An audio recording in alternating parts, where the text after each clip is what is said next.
আজকে যে ক্লাসটা শেষ করলাম এসএসসি বেস 2026-এর জন্য, অর্থাৎ যারা তোমরা এসএসসি বেস 2028-এর তোমাদের যে পদার্থবিজ্ঞানের এই যে ভেক্টর অধ্যায়টা আমরা আজকে শেষ করলাম, তোমাদেরকে প্রায় 4 থেকে 5টি পর্বে অল্প কিছু সংখ্যক প্রায় 100 থেকে প্রায় 120 জন স্টুডেন্টের সাথে যারা আমাদের এই ফ্রি ভেক্টর অধ্যায়ের কোর্সটার সাথে যুক্ত ছিলাম, আশা করি তোমাদেরকে এমন কোনো সৃজনশীল এমসিকিউ সিকিউ তোমাদেরকে সলভ করানো হয় নাই যেটা বিগত বিভিন্ন পরীক্ষাতে বোর্ড কোশ্চেনে আসছে। এমনকি তোমাদেরকে কিছু কিছু ইঞ্জিনিয়ারিং ইউনিভার্সিটি ভার্সিটির কিছু প্রশ্ন তোমাদেরকে সলভ করানো হয়েছে।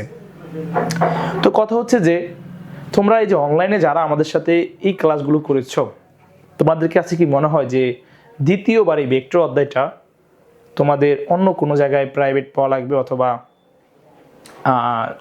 অন্যবার তোমার আরেকবার এটাকে অন্য স্যারের কাছে শেখা লাগবে? একটা টপিক্স বই থেকে যে সুন্দর করে তোমাদেরকে স্লাইডগুলো আকারে আমরা শেষ করে দিয়েছি, প্রতিটা স্লাইড, তারপরে এমসিকিউ সিকিউ, কতগুলো এমসিকিউ সলভ করলাম তোমাদের এই যে এই ক্লাসগুলোতে। আমরা প্রায় 6 থেকে 7টা পর্বে তোমাদেরকে আমরা ক্লাসগুলো শেষ করালাম। তো সবার কাছে একটাই আবদার, তোমরা যারা আমাদের এই ক্লাসগুলো করে উপকৃত হচ্ছ, অবশ্যই তোমরা আমাদের এই ক্লাসগুলো তোমাদের বিভিন্ন কলেজের গ্রুপে শেয়ার করে দিবে। পাশাপাশি তোমরা আমাদের যারা বন্ধুরা আছে আমাদের সাথে পড়তে চায় অনলাইনে কিংবা অফলাইনে, এবং আমাদের অফলাইনেও ইতিমধ্যে লালমোহনের ভিতরে আমরা একটা কোর্স ইতিমধ্যে এনরোল করেছি, যেখানে আমরা 16 জন স্টুডেন্ট নিতেছি, এবং আমাদের এরকম কয়েকটা বেস থাকবে।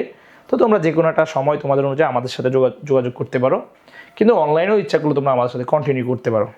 চেষ্টা করবো তোমাদেরকে আরেকটা ফিজিক্স ফার্স্ট পেপার থেকে আরেকটা অধ্যায় ফ্রিতে তোমাদেরকে দেওয়ার জন্য, এবং তোমরা আমাদের সাথে সেই ক্লাসটা করে আশা করি এই যে ভেক্টরটা তোমাদেরকে এত সুন্দর করে বুঝিয়ে দিলাম, প্রতিটা সূত্র ক্যালকুলেশন, আশা করি সেটাও তোমরা অনেক ভালো করতে পারবা।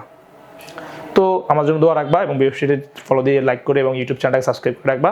আজকে এই পর্যন্তই। আসসালামু আলাইকুম।